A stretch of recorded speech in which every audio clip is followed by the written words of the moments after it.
So I'd just like to start by we just have a round of applause for everybody that's not only to you but to everyone today. It's not only to be on the panel. I'm not going to repeat everything that everyone said because you've all heard it loud and clear. But I think there are some real key messages that everybody in this room today has got grave concerns about the future of the housing crisis, both locally and nationally.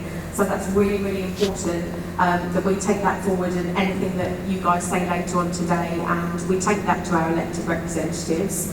Thank you, Martin, for coming, for representing the council and for all the other emails. I think a few of the key messages here are that poor standards of housing in the social sector are just, it's endemic. So that needs to be tackled immediately. It reaffirms the need, everybody here has reaffirmed the need that we need to build more social housing, council housing. I prefer council. Does anyone here?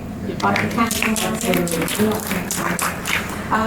That we've got to work together as a community to tackle those needs of the people that we're living next door to.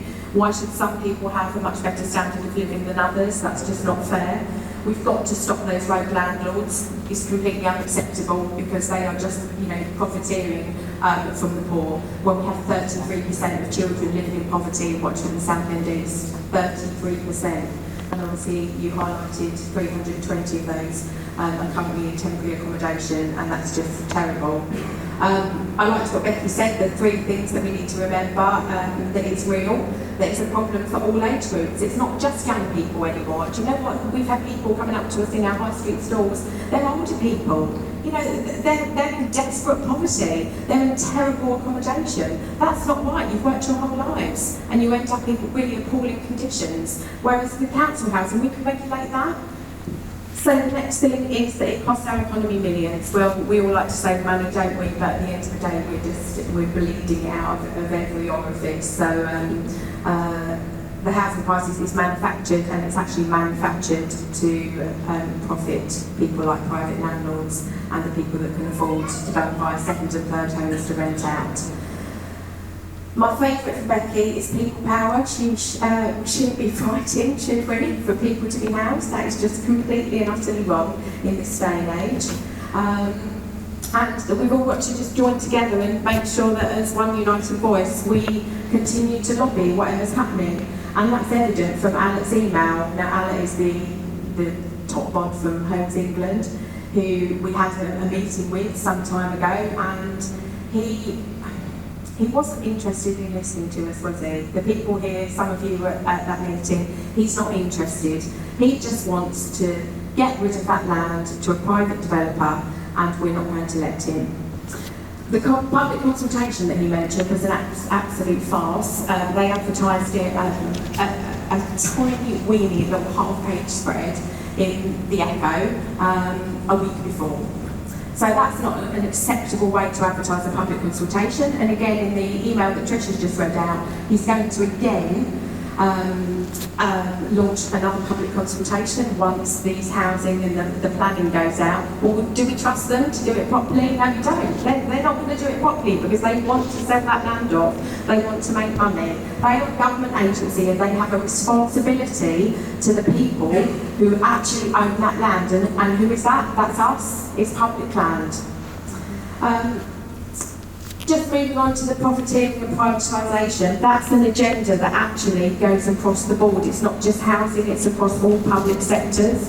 And if I just add a little note, about myself as a nurse, I've been fighting that for a long, long time now, and we can see it across the NHS. And we know here that that's just totally linked to this land, because that was NHS land. And what really bugs me most about all of this is NHS land and nurses who are newly qualified will not be able to live in those houses that they're going to build on it.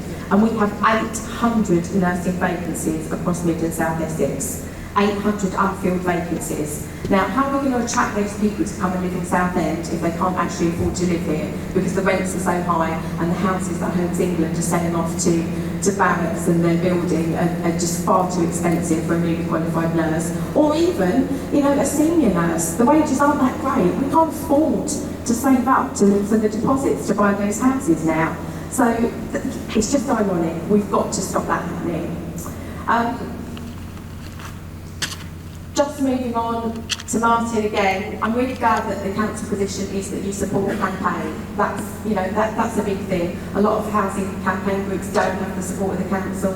We're really pleased that the new administration is taking it forward. We've had so many lovely pictures with councillors and our pledge boards, and that's been a wonderful boost for our publicity. So thank you to all those councillors who are in support, and we hope that you're going to take that forward to Cabinet, and you're really going to make sure that that land is going to go to council housing and key worker housing and not affordable. And I know I'm over time, Tricia, but I just want to say thank you to Glenn. Public housing equals council housing. That for me is the quote of this panel. And finally to Ashley, housing affects every single part of people's lives, just 100% yes. So I'll hand back to Tricia and we'll carry on the rest of the meeting. Thank you so much, everybody. So over time we've had local and national media coverage. We've found the Echo to be quite supportive of us. We've also been in the Express, so I did an article about nursing. That was covered by the Express, and the irony of nurses not being able to afford to live on public land. We've been on BBC Essex all day today, recorded an interview yesterday. They've been very supportive of the campaign. We've also got, these pledge boards that you see around, these things. There's another one at the back. Going back to your question, Linda, we've actually got a picture of Ian Gilbert, the Labour leader of the Coalition Council, standing with a pledge board. So, Ian, we've got the picture now, we're going to roll it out. I spoke at Labour Party conference again, we're not party political, but I was invited to speak. We've got John William and Ed McDonald, the New Economics Foundation supporting us, we've got Unison, we've got GMB, we've got ASLEF.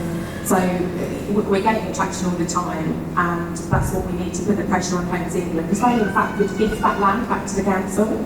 So they've got to get best consideration for that land. The best consideration is bloody letting us build 1,500 council houses, or maybe not on that land, but 400 council houses for the 1,500 people on the waiting list. That is the best consideration. That, for our town. So we're going to put the pressure on via the press, via any avenue we can for that. The council, where I live in Newark, they're sending families, homeless families to Southend. Well, doing it for years. Can I just answer that quickly, because that's a massive thing. So your thing about families from Newham sending and other London boroughs sending people down to Southend, do you know what? This is our biggest source of issue on social media for people not supporting our campaign. What actually happens is the London boroughs who have got council housing issues of their own, they pay for private accommodation for those people. So they are not, and I'll be very clear on this, they are not getting Southend council houses. But a lot of people incentives to put the private renters in Southend. They absolutely do, and that's wrong. But that's not. A lot of people think it's Southend Council housing people from out of borough, and we get loads of people on social media going, that's not fair. All the people from the London boroughs get housed. That doesn't happen, and we fact checked that by submitting an FOI to the council, and no council houses have been given to people outside of our borough in the past 3 years. Okay. Sorry. Again, I'll just reiterate, thank you. Thanks to all these guys. Special thanks to Martin. Do you know what? You've come here today, we've given you a bit of stick, I feel. I just say to everyone, Martin, throughout all of our campaigning, obviously, those who don't know me know I do Space Admin NHS as well, which is how this campaign spun up actually. Neff noticed that campaign. Massive thanks to Martin, because he supported throughout on that, and lots of the people in the room. But thanks for the stick you've taken on behalf of the council today, Martin. Appreciate that. And just a massive thank you to, this is Becky from the New Economics Foundation. She supports our campaign. There's so much.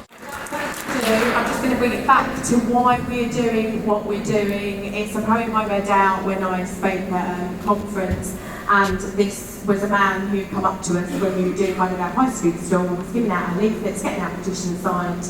And actually this young man called Jim Bob, who is a local homeless person, and he said, I've written a poem for you. He said, I'm so thankful for what you're doing, and that for me, and for all of our team and all of the people here in the room today is what makes it really important why we're campaigning to get this land, because they are the people that we really want to help. So yes, If I could see the sunrise from a bedroom window, if I could swap my cardboard bed for one of comfort, you have the key. If I could be accepted, not judged for who I be, instead of being categorised as A, B or C. If I could just watch the stars softly twinkle from my window. Government, please, please help me, for it is you that holds the key. I am homeless, why do you ignore me? Thank you for Jim Bob. We're not going to that's part of the everyone in this room hears Jim Bob and the thousands of other people like it. It's just so poignant and we really thank him for that. Homes England, this is my final message for you. Shall I look into the camera? We want you to give public land back into our public lands. That's your duty, that's your responsibility. You owe it to the people of Southend, you owe it to those 1,500 people on that waiting list for a council home to give us back the land that is going to give these people secure, decent and stable housing. We are not going away, so either you play ball or we'll get even angrier. Thank you.